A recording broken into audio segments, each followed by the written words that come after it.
Whatever your opinion on Apple is, you must admit, bringing a subscription service to the App Store seems to be a good idea.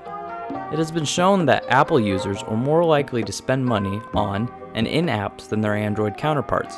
The real question is, why has it taken so long? So what exactly is Apple Arcade?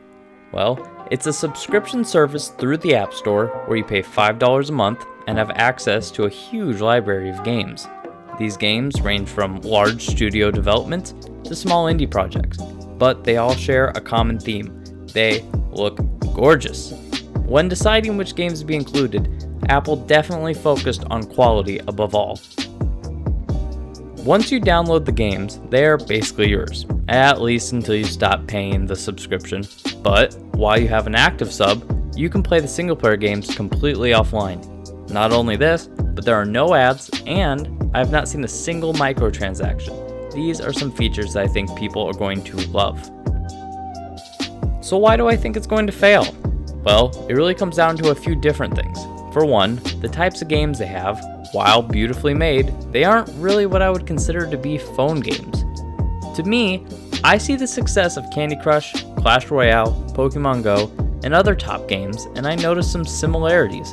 They tend to be playable in portrait mode, be one-handed, offer quick 1 to 3 minute play sessions, and have a simple gameplay loop that will keep you coming back for more.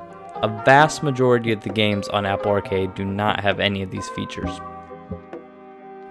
Don't get me wrong, I know there is a market for story-driven games, RPGs, shooters, and MOBAs in the mobile space. I'm not telling you what to play, but the average consumer does not tend to play those types of games.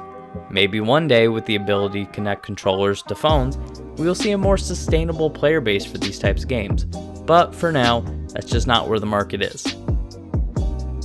Another reason why I think it'll fail is the lack of future content.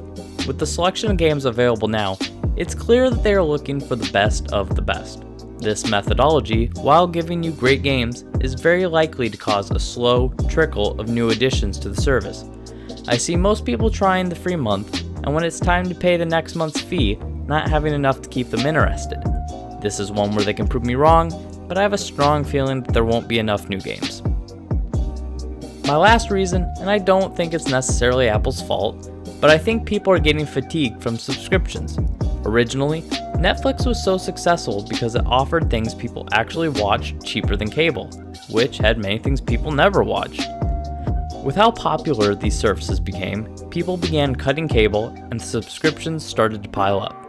Apple definitely saw the success of these services and others like Xbox's Game Pass and thought, why aren't we doing this?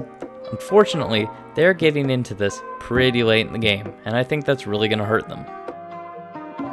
As a person with multiple Apple devices, I'm really rooting for this to succeed. I would love a great way to play curated, high-quality, ad-free games with my phone, but for the reasons stated, I don't really see it ending well. I predict in a couple years, we will quietly see this service come to an end. Like I said though, I really hope I am wrong.